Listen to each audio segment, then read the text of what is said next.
khona bekungekho lula but I made it anyway thuma ngikhumula ma lapho ngiphuma khona bekungekho lula but I made it anyway wakungekho ukuhlakanipha kwami nami ngasizwa ingabi zami to mama what in guns up and back and I'll show you your future talking Hendrix wakungekho ukuhlakanipha kwami nami ngasizwa ingabi zami but to mama what in guns up and back and I'll show you your future talking Hendrix tabaseka bangani amthalile bomumthali ngoba la ngaphandle nzima nyakutshela wamfowethu samanenyoka inyoka zibiza bafowethu I thank God for le ngabe nginazo loku ngiphusha ngiphanda nazo they saved me bafaki full tank yeah thuma ngikhumbula lapho ngiphuma khona bekungekho lula but I made it. Welcome to the BET studios here in Johannesburg for our Nelson Mandela special, coming to you in partnership with YouTube and the United Nations High Commission on Human Rights. I'm Masachaba Ndlovu. You've just heard the uplifting African melodies of international award-winning artist Sjava, who made an amazing journey from a life of poverty to success in the world of music. We'll be talking to Sjava shortly, but first, I believe in Nelson Mandela's vision. I believe in a vision shared by Gandhi and King and Abraham Lincoln.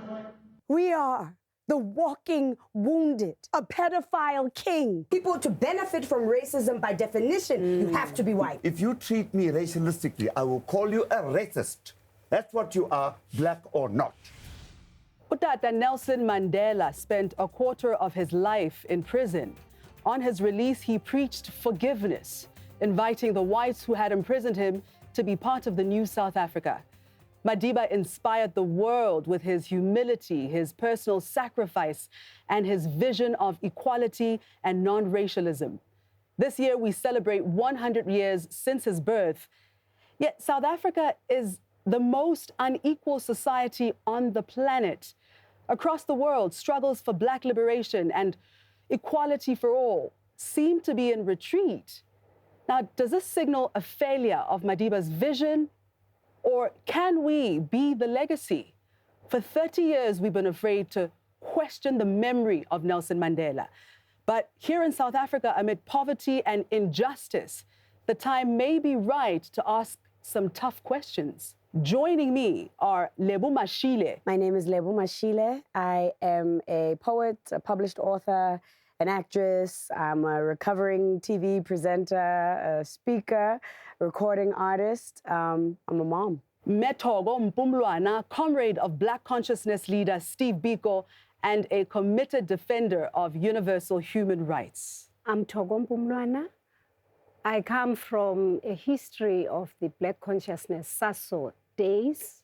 I got my politics in the Black consciousness movement. Justice Zak Yakub, a judge in the highest court of the land, now retired, appointed personally by Nelson Mandela. I am a blind lawyer who was a judge of the Constitutional Court and a member of the underground of the African National Congress, was appointed to the court by Nelson Mandela. Rapper and born-free activist, artist Sizwe Mpofu Walsh, who has toppled statues of white supremacists and criticized the anti-Black policies of our Black government. So tell me, what good is freedom if there's no equality? What good is liberty where there's monopoly? What good is balling in a sea of poverty? What good is money if we don't have property? This Marikana and Ganja hypocrisy making a mockery of our democracy. Somebody's got to defend the majority. I'm Sizwe Mpofu Walsh, an author, scholar, and activist. And last but not least, celebrated artist Sjava, whose personal journey out of poverty might be a metaphor for what is possible in this society. And later we hear from former US President Barack Obama, who gave a speech in Johannesburg just recently. I believe in a vision of equality and justice and freedom and multiracial democracy. Join the conversation using the hashtags on the screen. But before we start, let's listen to the words of Nelson Mandela himself about why he was so keen to forgive white South Africans. Without the cooperation of the whites, it would have been difficult for us to have that peaceful transformation. In fact, the world hailed us as having brought about a miracle because we proved wrong the prophets of doom who said there would be no peaceful transformation in this country. That before there are democratic changes, this country will have been covered in rivers of blood. We proved them wrong. So, I mean, South Africa could have easily fallen into a race war. And in the very words of Utata Nelson Mandela, he saved us from, quite frankly, an extended civil war, from rivers of blood. So he is our savior, isn't he, Sizwe? Well, I think time will tell, because we're still in the very early period of South African democracy, and much can happen in the decades and even the centuries ahead. So I think sometimes this narrative where history ends where Mandela starts can become a bit of a problem, because it makes us feel as though we're living in some period beyond history, when what we do now will determine, in many ways, what Mandela's legacy actually ends up meaning. Justice Yakub, you were a judge in the highest court in the land, and your duty was to uphold our Constitution, which was created to really just ensure the well-being and better lives for all South Africans. We were told that truth would bring about reconciliation. But truth without justice, truth without redistribution of wealth, really has left Black South Africans angry, and it's left them poor. So, did we forgive too soon? I think that the Truth and Reconciliation Commission was necessary for a whole range of other reasons. Those reasons were that we didn't know what had happened to our loved ones.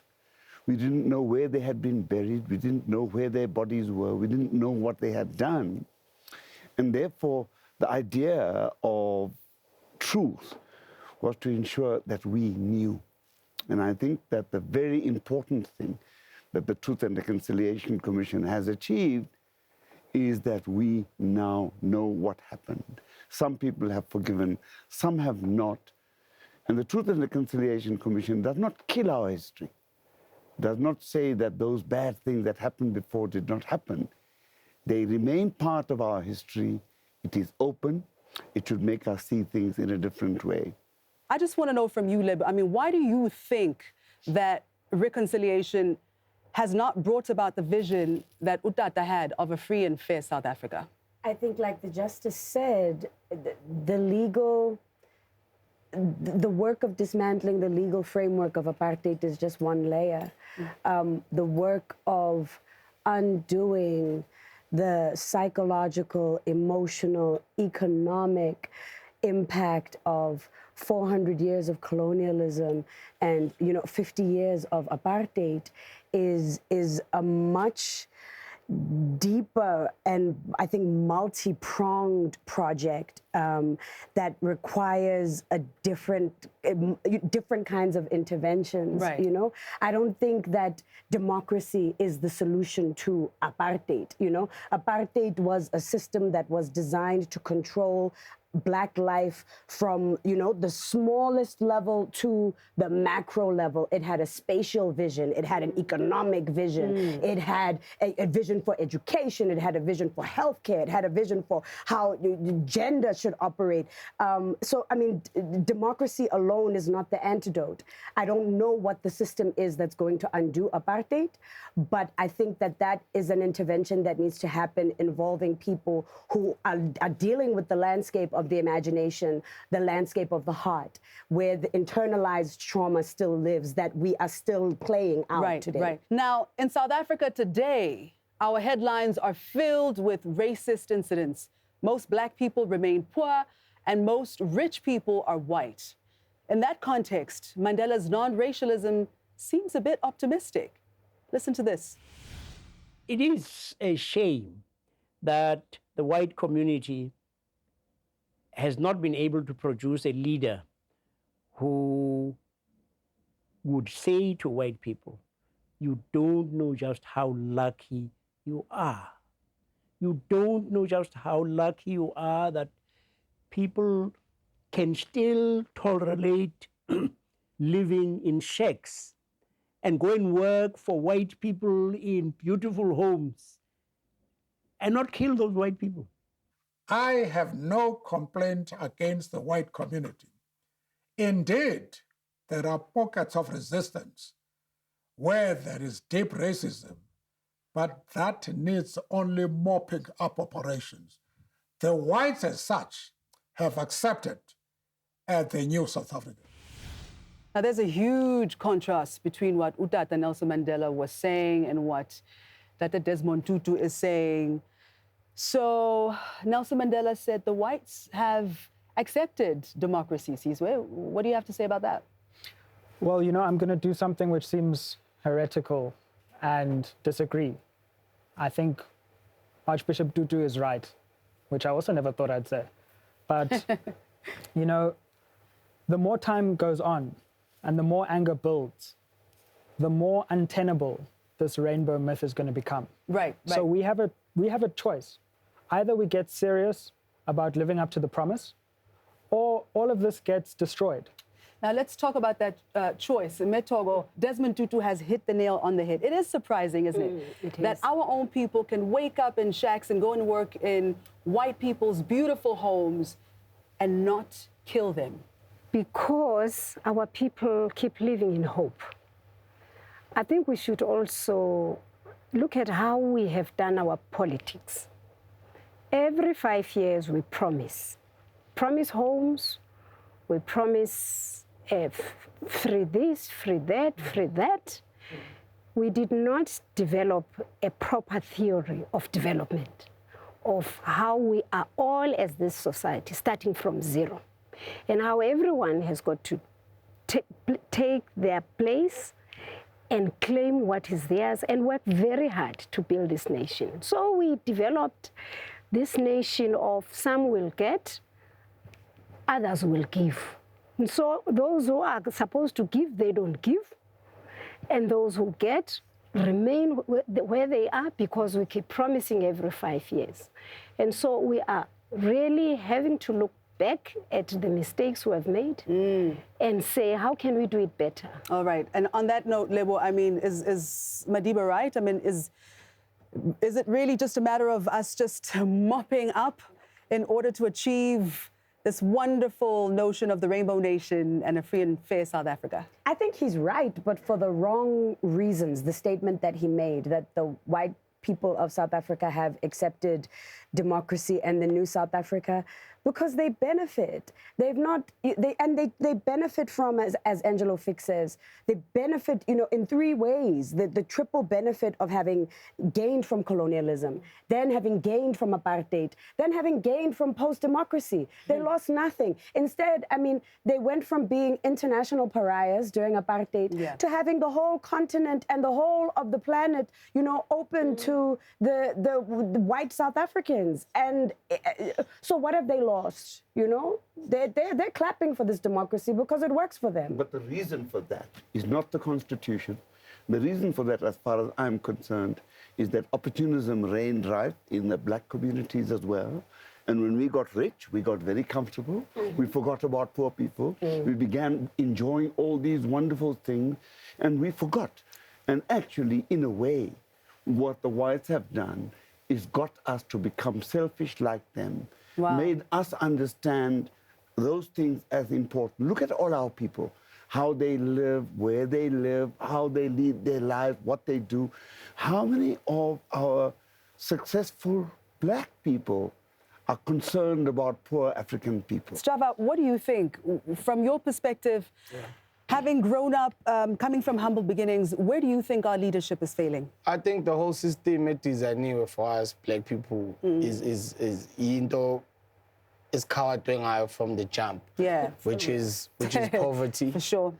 If you listen to what I said on Seasons, I said poverty, jealousy, negativity, go away, awunandawo. Because those three things start from poverty.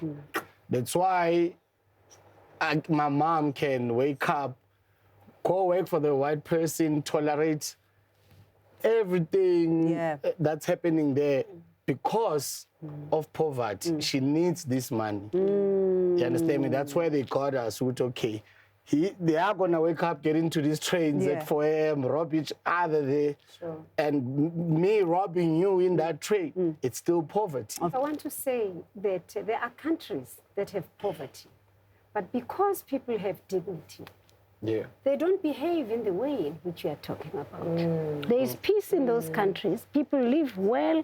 They don't do the sort of things. We come from a very violent society. Apartheid was extremely violent to us. But Metro, I don't know how you can have poverty and dignity in the same sentence or at the same time. And there's two worlds. There's rich people and there's poor people. I'm from the poor people, and now that I'm making music, I have tapped in the rich people's lives. And everything to me is weird. That I can leave the door open the whole day and not, when I come back, everything will be there. Not because those people are civilized, not because it's white people, they die. No, it's because they don't have a reason to open this door and take my TV and run away.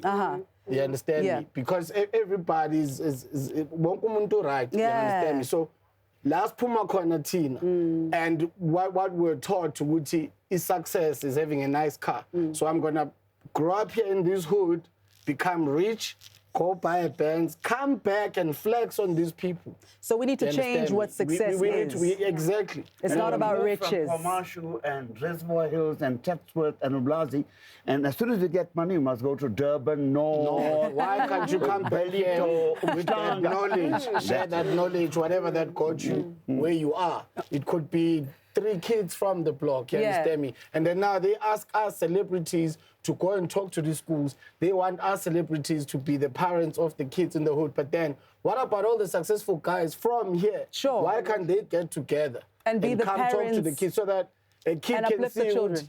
I know Loputilo, Begashalala, now he has this. And then like that, Namya believe, oh, that means I can't become this because this guy stays down the road and now he's a lawyer. So we too need to take collective responsibility. When we return, we hear from Barack Obama speaking at the Mandela Centenary. Don't go away.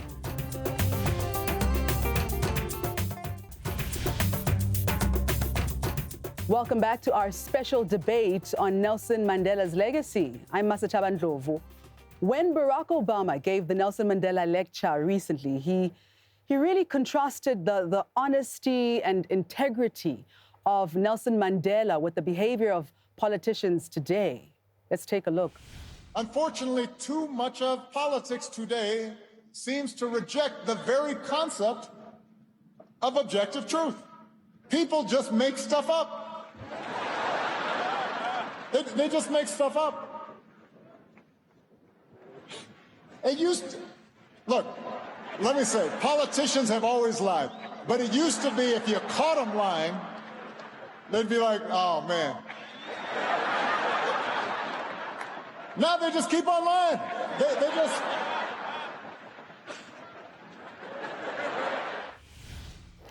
So President Ramaphosa and business mogul Patrice Motsepe are just having a good laugh there, which, about Barack Obama's statement. But which lying politicians do you think they're talking about?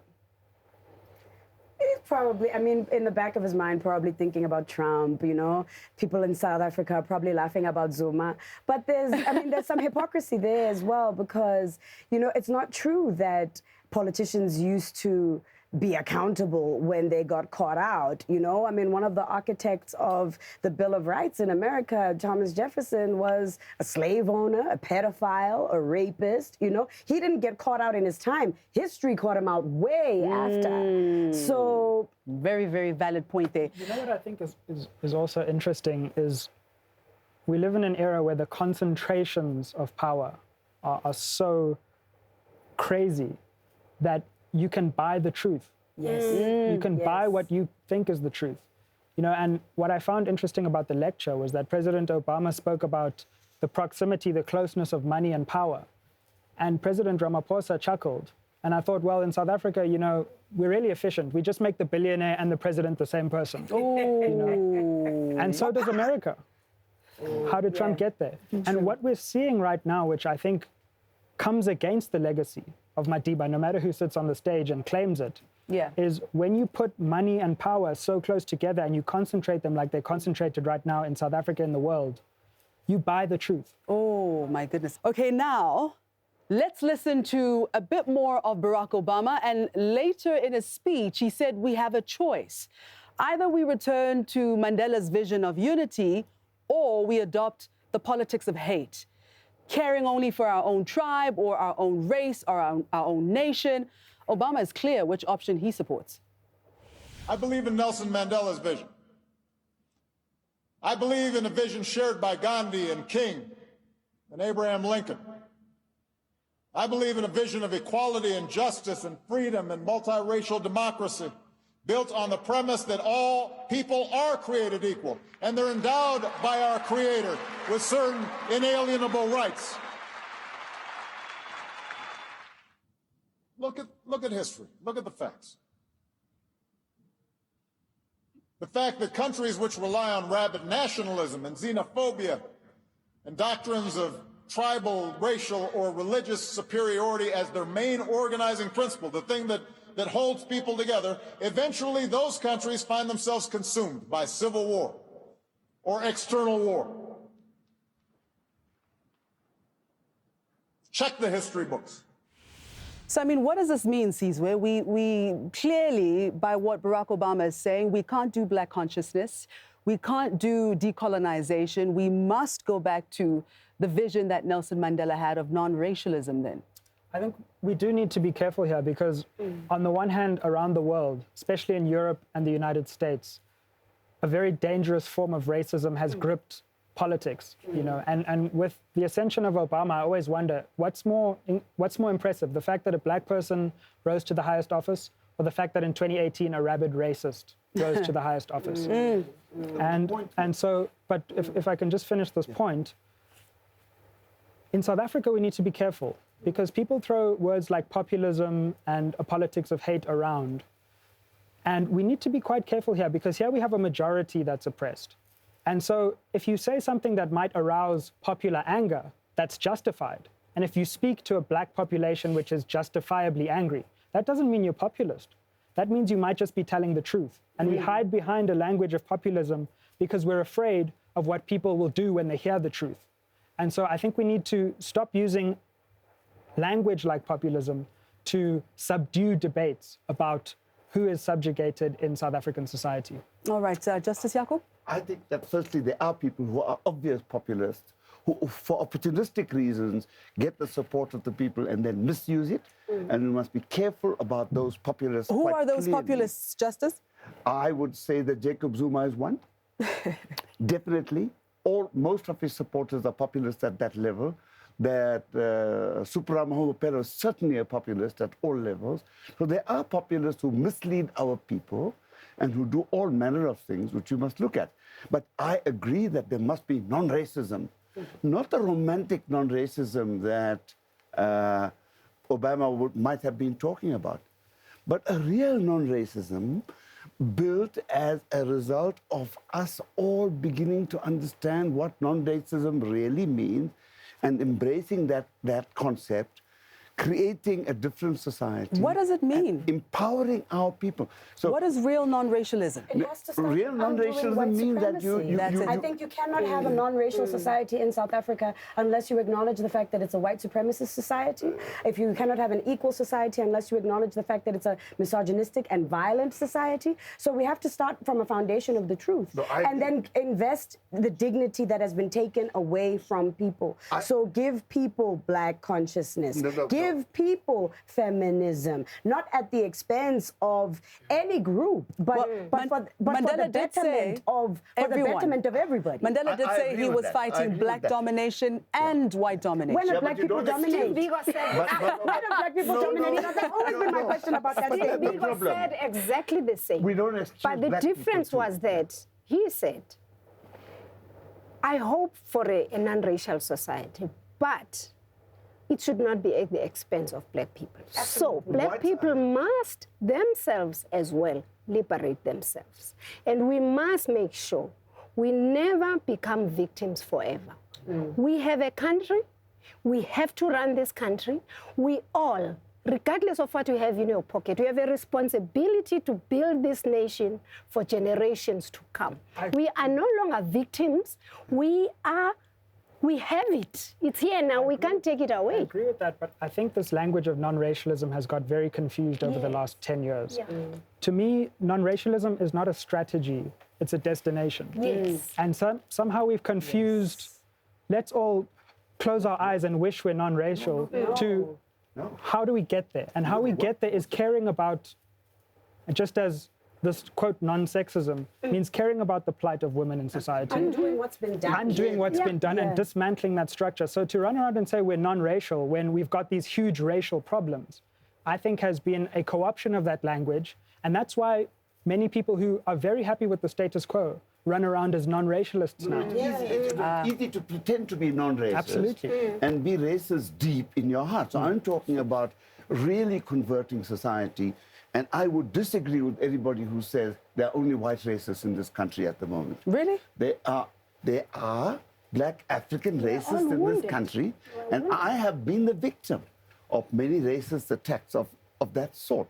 So there are...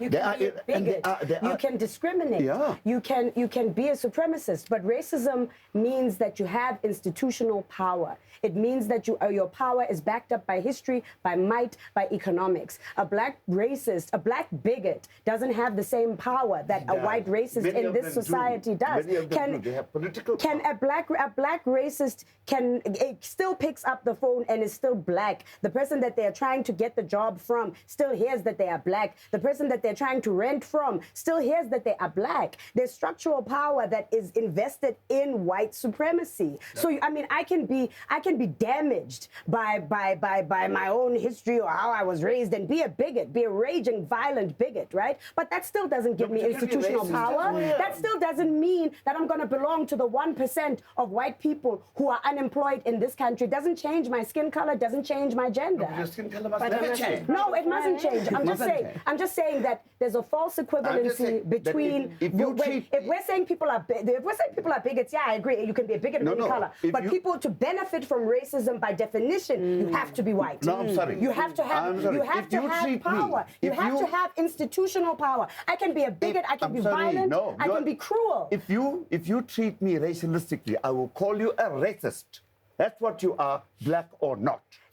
You can call me a racist, but it's not true. I am a bigot. I am a bigot. No. I am a bigot, but I do not have the power to deny you access. I do not have the power to deny you opportunities. I do not have economic power. I do not have the institutional power that is backed up by white supremacy in this country. We have black males. Where are we today? That's why I would like us to take it away from just racism. There are too many isms that we have to deal with. I agree with you. Take South Africa today. Where are women? What is happening to women? I agree with you. We have gone many years back because we have not been taking the journey, looking at the complexities that the society presents before us rationally, as a matter of urgency, to say this country needs serious transformation. We are a wounded nation. And I'm not one of those who will easily talk war, because war is very serious. And what destroys nation, and this state in 94 was nothing. It had been built from zero. The apartheid had destroyed it. We got a shell that had to be built, and where we are now, hoping it can be better. Well, whatever we think about racial divisions in South Africa today, we can all agree that unless we all work together for a better society, we are doomed. So we all need to find a way to continue the struggle, or as the Mandela Foundation has suggested, #BeTheLegacy. When we return, we hear some stories of success and inspiration, and Sjava performs. Join the conversation using the hashtag on your screen. See you in a moment.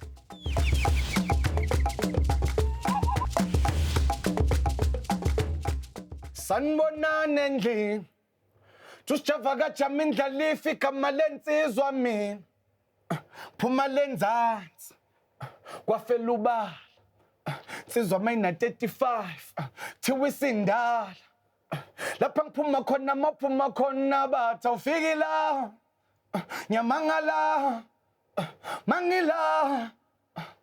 Bebathi ngiyophelele moyeni. Beba right, manje nginkanyezi. Njengoba ngikutshala ngempilo ya. Funa uthatha naye imfundiso yami we. Lalela lana we, themba libulala. Kube liyabulala. Ngabe nihamba phekwa. Poverty, jealousy, negativity. Tamnanda ola. Go away. Welcome back to our special broadcast on the legacy of Nelson Mandela. And we've just heard the music of BET International Award-winning artist Sjava. And now, Sjava, you've grown up in poverty, or what we call humble beginnings. Yeah. Would you say that the growth that you've experienced in the music industry is testament to the Mandela legacy? When we make music, we don't even think of politics, especially me. The only thing we think about is creating music. You understand me? That's gonna, it's like a contribution from my side. Yeah. Okay, I'm talking about my music. Sure. You understand me? Which, okay, this is what I'm gonna contribute. This is what I believe that I was chosen to the message, like I was chosen to deliver this message. Yeah. So I've never looked at it in a political way to say it's because of this and that, but then looking at it because dala besingekho but mama angaba ufakazi lapho ukuthi dala bongakhona ukumuva. Yeah, that's exactly it. Uyorekhoda kuphi. And now things have changed. Now things have changed. But then it's tricky because still, as much as they say now there's freedom, young man, you can become anything you want, okay? You can go to any school, you can stay anywhere. But I want to bakubamba isikhwameni. But if you're saying to me, yeah, now you can stay anywhere you want. Oh, can you start tomorrow in Sandton? You can't. Can we afford to stay anywhere we want? So it's in a word. You can become anything, but you can live anywhere, you can go to school anywhere, but ubanjwa kuphi la uncane ngakhona esikhwameni ukuthi okay, yes, now we told him that, but we'll see how is it going to get there. Now, the Mandela Foundation is calling on all of us to become active citizens and #BeTheLegacy of Mandela. YouTube asked its creators to send in their videos of how they're responding to the call. Let's hear from Aisha in Johannesburg. Hi guys, welcome back to my channel. Thanks for tuning in. Okay, so today is a very special video in honor of Nelson Mandela's 100th birthday that we're going to be celebrating this month. I'm going to be sharing with you how I believe I am living his legacy, how I'm being the legacy in my personal life. So as many of you know, I am married to a white South African man, and obviously me being a Black African woman, it's not necessarily the norm that you see around here. We have a beautiful 2-year-old boy. It is not lost on me that we are raising a biracial son in a country that has had a very dark past when it comes to race and inequality. I think it's really important that my son fully understands the history of this country and how privileged we are to be living here now. And she's here, Aisha. Wow, I must commend you for your courage in putting your family out there. That's a really big thing. So I guess now we're one step closer to getting that land back. Girl! I'm just joking. I'm just kidding. Aisha, so would you say that you then, your family, your home is reflective of the Rainbow Nation? Definitely. Whenever I do think about, you know, the history of the country and how, you know, 1994, you know, marks the start of a new South Africa, I do obviously think about my family. And that's something that it's more obvious probably to people outside of my family than it is to me, because for me this is the norm. So thank you for calling it courageous, but for me it really is just my truth. It's just you. Lebo, what were your thoughts? What was going on in your heart when you heard Aisha's story? I was thinking about my own children and how to make sense of history to them now, you know. My son is 7 and I also have a 2-year-old, but my 7-year-old is in grade 2. And he can see how race is related to power. He can see that at the school that he goes to, all the teachers are white, the teaching assistants are black. He can see that in the suburb where we live in, when he moves around and goes to the shops, we speak English. When we go to the township, when we go to visit family, we speak Sesotho. He asks, why are there only brown people in Soweto? You know? So how do you, trying to explain apartheid and racism to a small child actually makes you realize how absurd and irrational it is. So we kind of deal with it as an illness, you know, right, this is a sickness that this country has. It's a sickness that the world has. It's a sickness that some people still have. Speaking of you know, the world having this sickness, I mean, even where you were raised in exile in the USA, you still had to deal with issues of racialism. Now, do you think in South Africa, in America, are we ready for post-racialism at this stage? Oh, hell no. I don't think there's anywhere in the world that's ready for post-racialism. I mean, particularly not America, not South Africa. I mean, these are the most, these are the places in the world where, you know, that have some of the greatest, like, racial charges, you know? It's societies that are fundamentally built on racial inequality. For as long as we have called South Africa, South Africa, for as long as the United States has been called the United States, for as long as we've had these borders, you know, it's been a society that's deeply invested in racism. So, you know, there's a lot of work there's a lot of psychological, emotional, educational, spiritual work that needs to be done to undo that. Right. So I'm going to ask you now, because the question now then becomes, so do we move forward by building or do we move forward by protesting? We have to build. We have to work hard, and all of us here, I mean, those of us who go overseas to do things and do our art, we should decide how we can use our art, spend some time using our art to change our society in South Africa as a tool to change things. You see, I do it through the Constitution, right? Because the Constitution is my speciality. You will do it through music. You will do it through painting, etc., etc. But we've all got to think about how we can use our skills to change the hearts and minds of people and how to change the lives of poorer people in our community. And there must be a balance. But Justice, is that enough, Justice? Because whose hearts and minds should we be changing? Oh, I love the fact that, Strava, you use your music to create a new narrative, to empower, educate, highlight important issues. I love the fact that you use your poetry to do that, Lebo. But at the end of the day, there is still an entire world of capitalists, an entire world of people who are still in control, who are still in charge. How do we change that? Okay, me, the way that I look at it, the same way they made us believe yonke lento engekho, you understand me, that one thing that made us what we are today and the way sicabanga ngakhona today. It was from eskoleni. The subjects into abasifundisa zona. You understand me? Basifundisa uyanifana repeat ukuthi skepe sakhe sasinjani. Something that has nothing to do with me. Absolutely. You understand? The music, the TV. You understand me? So what we need to do, we need to use the same platform. Qala eskoleni ukuthi kufundise umuntu ukuthi why kubalekile ukuthi ukwazi ukubane ukuzimela. Why kubalekile ukuthi ungahamba ufunana nemsebenzi ukwazi ukuthi uzicreatele something. And then we are the artists. Call us in. Imagine if there's 50s Javas Sure. talking about the same thing with you want the land back, making a song about Tukchala. Sure, You understand me? Making it cool. Yeah. You understand me? Poetry, you have 10 abo label. Everywhere you go, they say, Mama Uchiang up. It's that. Right. Radio. We're talking about that. Vuli newspaper, everything, clothes, young king. Sure. It should be. Sure. That's how they brainwashed us using those things. So we need to use the same platform.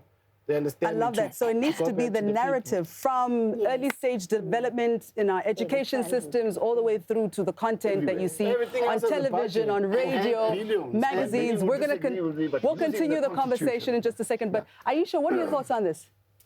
Well, for me, I definitely agree with what some of the other panelists have said, that we need to use whatever voice we have, and everybody has a voice at whatever platform that we have. And I mean, that was one of the reasons why YouTube asked, the YouTube content creators to speak on topics that are important to them and how they believe they're living the legacy. So for me, I don't have a TV show. I, don't own a newspaper, but what I do have is an audience and a very engaged audience online. And so that's how I tapped into my influence and my power, that if, sharing a bit of my story and the fact that race isn't a taboo topic in our house, just because of the fact that I'm married to a white man doesn't mean that we don't talk about it. We talk about it very openly because for us, we believe that it's healthier that way. And if I may add, you are married to a very cute white man. So you tell him I said that, okay? So when we return, a poetic moment and a last word from our panel. See you shortly.